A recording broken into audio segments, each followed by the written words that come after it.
Mettons de l'intelligence dans les projets avant d'y mettre du béton. Xavier Normand, je suis maire de Castanet depuis le 4 juillet 2020.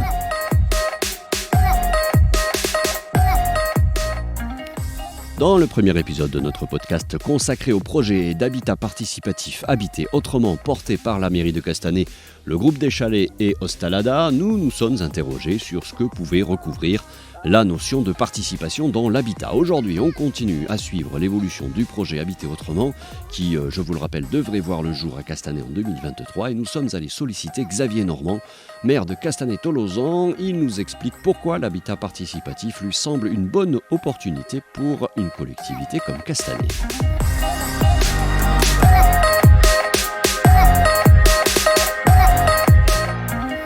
Alors le projet d'habitat participatif qui s'appelle Habiter autrement, c'est un projet mixte dans lequel il s'agit d'une résidence de 55 logements réalisée par le groupe des chalets, dans lequel il va y avoir 3 petits bâtiments. Et donc il y a un des bâtiments qui va être dédié à un projet d'habitat participatif. Donc 25 logements sur les 55. À côté de ça, comme on est sur un collectif, on a quand même l'obligation de 30% de logement social, puisqu'on est au-dessus de 2000 m² de superficie. Donc il y aura par ailleurs une petite vingtaine de logements locatifs sociaux, etc. dans la résidence. Donc c'est un ensemble plus large dans lequel il y a un bâtiment dédié à l'habitat participatif. En quoi il sera participatif ? D'abord dans le fait que les futurs habitants vont être connus pendant le processus de conception du bâtiment. Donc ils seront engagés dans un processus qui va être animé par Hostalada, qui est le prestataire des chalets pour cette partie-là. Tous ces ménages futurs habitants de l'habitat participatif, donc du projet, vont décider ensemble ce qu'ils ont envie de mettre en commun et la manière de le faire. Alors, ce qui est au minimum prévu, je crois que c'est une salle commune qui permettrait de faire des réunions, des choses comme ça, peut-être une chambre d'amis, peut-être d'autres équipements communs. Il y a une partie qui est ouverte justement à la concertation, à la co-construction, entre les ménages qui vont se déclarer intéressés par le projet. Donc il y a tout un processus qui est très bien balisé par Hostalada pour justement accueillir, réunir, faire que les gens se connaissent, etc. Et ensuite, progressivement, décident ce qu'ils ont envie de mettre ensemble. On sait qu'il y a toujours une partie, il y a des pertes, il y a des gens mais ça, c'est pas grave. À la limite, on arrive avec une volonté, puis finalement, on se rend compte que c'était peut-être pas ce qu'on cherchait, etc. Voilà. On a pris des feutres pour dessiner, nous aussi, s'il faut. Le mardi 18 octobre 2022 se tenait à Castanet le premier atelier thématique visant à mettre en place les outils permettant une bonne participation, organisé et orchestré par Hostalada, une entreprise qui aide à la création d'un habitat participatif que vous avez pu découvrir à l'occasion de notre premier épisode de ce podcast. Cet atelier réunissait donc en son sein des personnes déjà fortement intéressées par le projet Habiter autrement. Cécile Alliot, cofondatrice d'Hostalada et conseillère en habitat participatif. Oui, c'est le premier. Donc, on a fait une réunion de lancement pour parler de ce projet participatif qui va se lancer sur la commune de Castanet. Et à partir de maintenant, on démarre une série d'ateliers qui vont permettre à des gens qui sont potentiellement intéressés pour rentrer dans un projet participatif d'expérimenter ce que c'est que le faire ensemble pour savoir s'ils ont envie d'aller plus loin dans l'aventure et ensuite pouvoir réserver un logement à partir du mois de janvier. Quelques mots. Faire groupe. Qu'est-ce que c'est ? Déjà, c'est de comprendre pourquoi est-ce qu'on a décidé de se réunir. Donc ce soir, on l'a dit, le thème de cette soirée, c'est d'expérimenter les pratiques du faire ensemble pour savoir si on a envie d'aller plus loin ensemble dans un projet d'habitat participatif. Donc déjà, c'est un point qui nous rassemble. On a décidé d'être là, donc on forme déjà un groupe par ça. Ensuite, la deuxième brique de qu'est-ce que c'est que de faire un groupe, c'est de partager, donc l'objectif on l'a dit, et aussi des méthodes communes. Et donc en général, quand on décide de faire groupe, on décide de partager un cadre. Et donc le cadre aujourd'hui, qu'est-ce que c'est que ce cadre ? Alors, le premier atelier ce soir, le thème c'est comment démarrer un projet participatif sur les questions de qu'est-ce que c'est qu'un groupe et comment on met en place un cadre de gouvernance et comment est-ce qu'on décide ensemble pour avancer dans un projet. Donc on va expérimenter avec une partie ludique, avec des jeux de rôle aussi, pour que des futures personnes puissent s'imprégner du projet. Et ce qui est rigolo aussi, c'est que dans le programme, là ce soir, il y aura les professionnels intervenants du projet, aussi bien nous qui sommes assistants maîtrise d'ouvrage, que la maîtrise d'ouvrage et l'architecte qui vont se prêter au jeu de se mettre dans la peau d'un porteur de projet. Elle a dit là chez vous. Donc là, et on dit pas ce qu'on va mettre dans le le potager. barbecue, ça va avec la bière, c'est vrai. Alors là, c'était jardin avec des meubles en bois et des matériaux recyclés. Ouais, c'est pas une idée double, ça.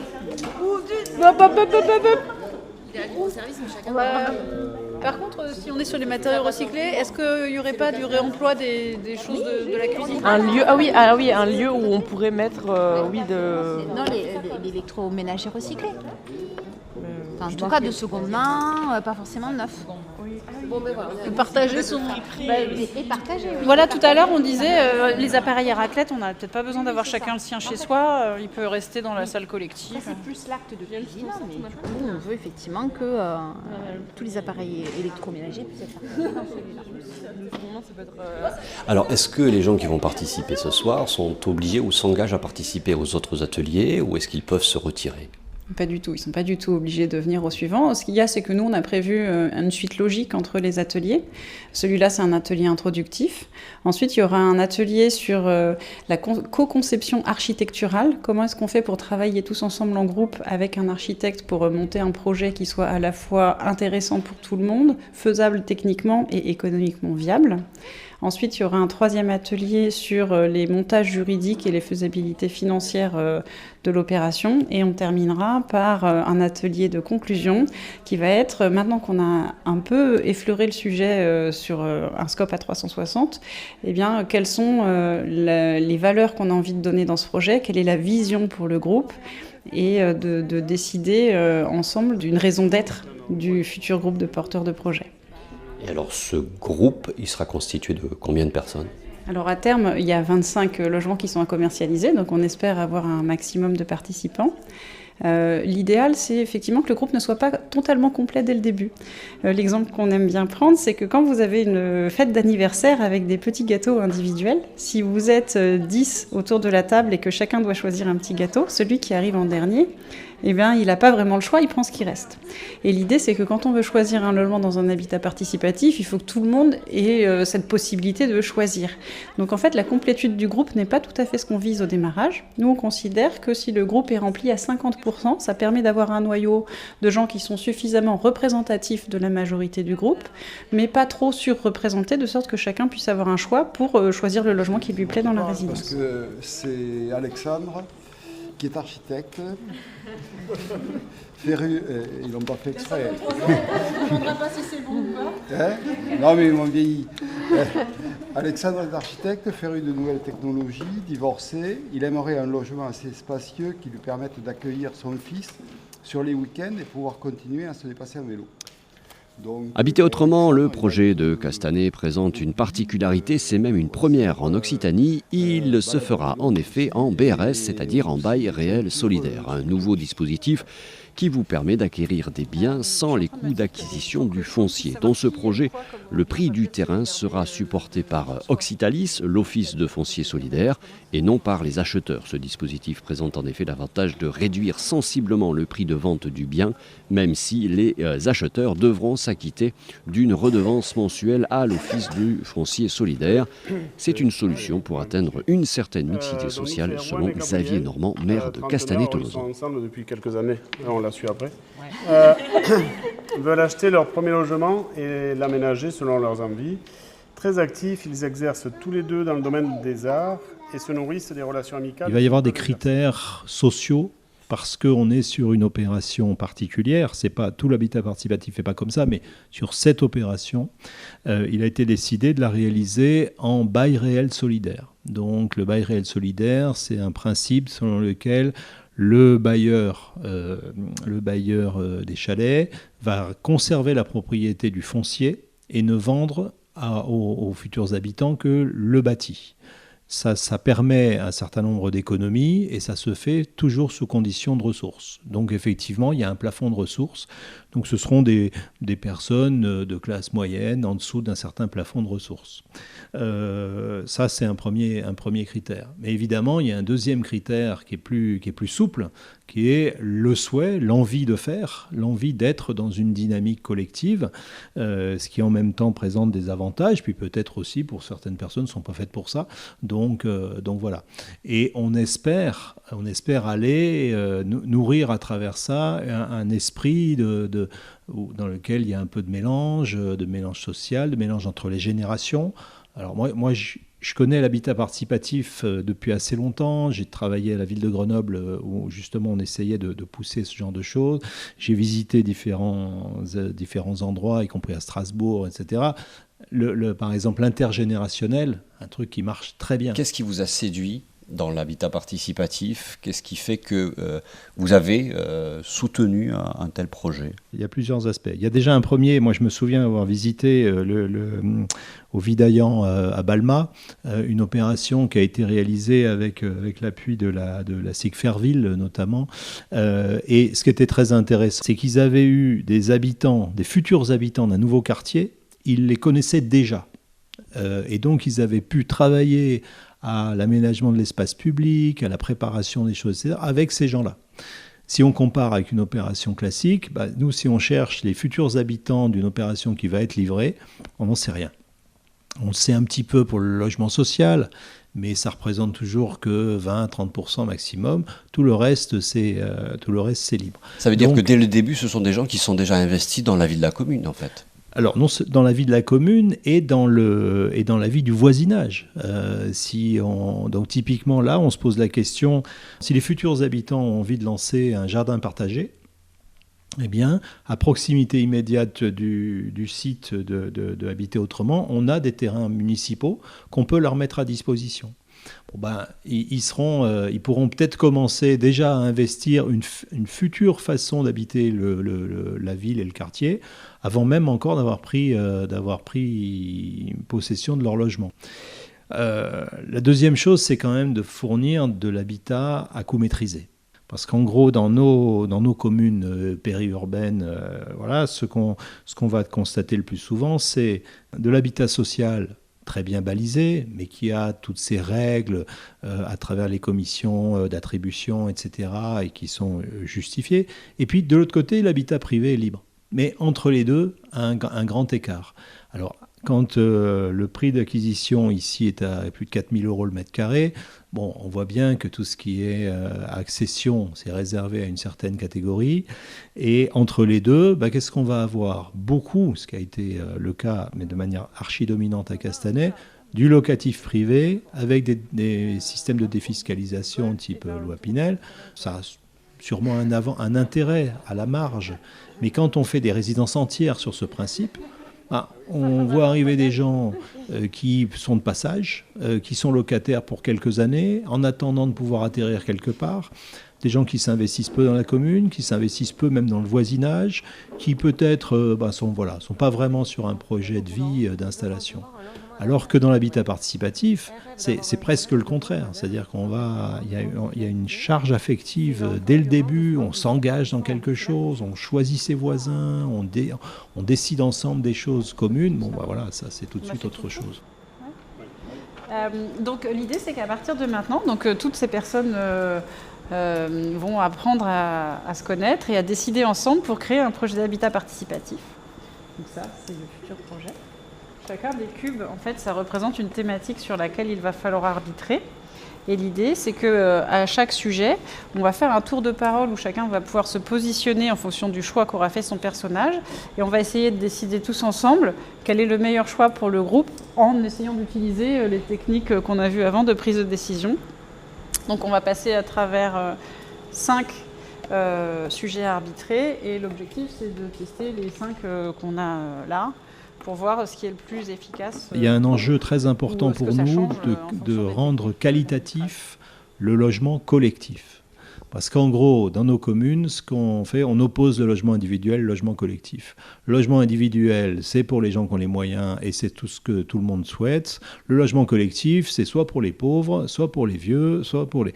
Il y a comme ça une espèce de stigmatisation et en fait, c'est absolument pas une fatalité. Le logement collectif peut être de très grande qualité et finalement, il est d'autant meilleur qu'on connaît mieux ses voisins, on partage des choses, on se rend service, etc. Et ça, le logement participatif aide un petit peu au lancement de cette démarche-là. Dans le participatif, on a un plus peut-être sur le lien à l'espace public, espace privé. À Castanet, c'est assez caractéristique. Les premiers collectifs qui ont été faits dans le quartier des Ormes, chaque immeuble a une entrée qui donne sur l'espace public. Et tout le reste, et donc les petits immeubles sont au milieu d'un espace qui est partagé avec l'ensemble des citoyens de la commune. Dans les résidences plus récentes, on a eu cette mode des résidences fermées avec une enceinte, avec des codes pour rentrer, avec des zones privatives, etc. qui sont très pauvres en termes de qualité d'espace public, ou partagé. En gros, vous ne voyez pas tellement d'enfants jouer dehors, vous voyez juste des parkings et des pelouses. L'objectif, c'est le minimum de coûts de fonctionnement et tout ça. Bon, c'est quand même un peu triste tout ça. Alors, le participatif, c'est entre les deux. C'est-à-dire qu'effectivement, ça va rester un espace privé, mais privé collectif, et collectif avec un vrai souci de faire ensemble et pas seulement de confier la gestion à un syndic qu'on va évaluer en fonction de moins il est cher, mieux c'est, quoi. Bon, quand on fait ça, on tire tout vers le bas. Alors que là, on tire vers le haut l'usage de ces espaces partagés entre les habitants. Donc ça va être un vrai défi. Là, on est sur un peu plus de 4000 m².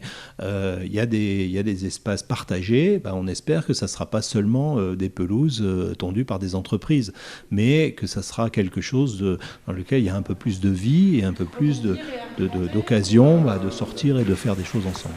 Ouais, je pense que ça va être dans le même sens. Je pense à une forme de transparence et de sincérité, quoi, dans le sens de se dire la même chose dans la limite de la politesse et tout ça, quoi. Mais voilà. On va flinguer les idées sur lesquelles on n'est pas d'accord, Oui. et essayer au contraire de les enrichir. Ok. Tirer le meilleur d'eux. Ouais. Bonifier les idées. Et Céline, ce que vous disiez, Je crois que c'était la même chose, mais c'était pas exactement la même chose. Ouais, je disais une forme de transparence et de sincérité, mais ça a été aussi évoqué dans l'idée de co-responsabilité. C'est l'idée de se dire les choses assez franchement, quoi. Voilà. Oui, le fait d'oser dire moi ça ne me correspond pas ou ça ne va pas, et finalement voilà, je ne suis pas en phase avec ça, mais c'est pas pour autant qu'il ne faut pas le faire. S'affirmer, j'aurais tendance à dire que ça va avec oser, non ? Pour le moment, on en est à essayer d'améliorer un modèle qui a été très pauvre ces dernières années. Avec en gros, je disais, le locatif privé, système, loi Pinel, etc., une espèce de standardisation. Les gens qui investissent pour ça ne sont pas les gens qui vont habiter demain. Il y a un rapport qui a été fait l'an dernier par un certain nombre d'experts de l'État sur la qualité du logement. Et qui a pointé des très grandes dérives. En France, pour le même nombre de pièces, on a des logements plus petits que dans la majorité des pays européens comparables. On a des logements de mauvaise qualité dans l'ensemble, etc. Alors qu'au même moment, on vous fait dans des beaux salons de l'immobilier la super résidence à la mode, etc. Non, on fait des choses qui sont sympas sur papier glacé et qui ne sont pas agréables à habiter. Donc ça, c'est une vraie difficulté. Donc déjà, lutter contre ça, travailler vraiment la qualité d'habitation, etc. Typiquement dans l'habitat participatif, là, pour le cas qui nous intéresse, si les plans ne conviennent pas aux futurs habitants, ils ne viendront pas, ils ne signeront pas. Personne viendra, et le promoteur, enfin le bailleur, les chalets, ils vont se retrouver à dire tiens, on a un projet qui ne se vend pas. Dommage. Alors que s'ils avaient fait un truc standard qui vendent à des investisseurs, en gros, ça se vend dans les salons avec à coup d'avantages fiscaux, quoi. Donc voilà, c'est vraiment ce renversement de perspective. Les écologistes, on nous dit vous êtes forcément pour la densité puisque vous êtes contre l'artificialisation, etc. Oui, on est peut-être pour la densité, mais pas pour la densité purement mathématique, d'empiler les gens dans des cubes. En termes de qualité de vie, ça n'a pas de sens. Donc on est pour la densité appréciée, la densité agréable, tout ce qui fait qu'on oublie la densité.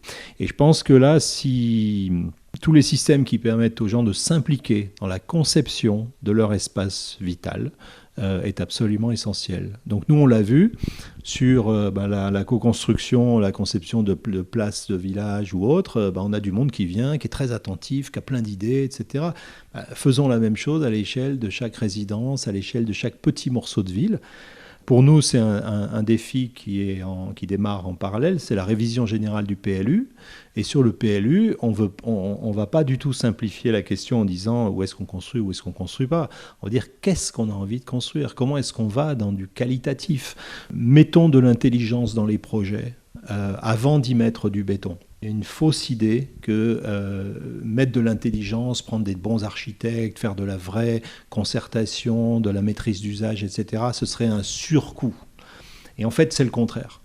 C'est un moyen de viser juste. Je sais pas, une résidence dans laquelle vous avez pensé à ce que les coursives de circulation soient avec un éclairage naturel, eh bien ça va éviter qu'on appuie sur un bouton pour allumer ou même qu'on ait un détecteur de mouvement et que même quand on rentre à 14h chez soi, on est dans un couloir sombre avec des LED, quoi. La plupart des endroits vraiment chouettes où on se dit tiens voilà il y a souvent c'est la conjonction entre des très bons concepteurs, donc des architectes qui sont là pour ça, mais qui ont été un peu titillés par des maîtres d'ouvrage inspirés et qui se sont mis à la place des futurs habitants, ou même, encore mieux, ont associé les futurs habitants à la conception.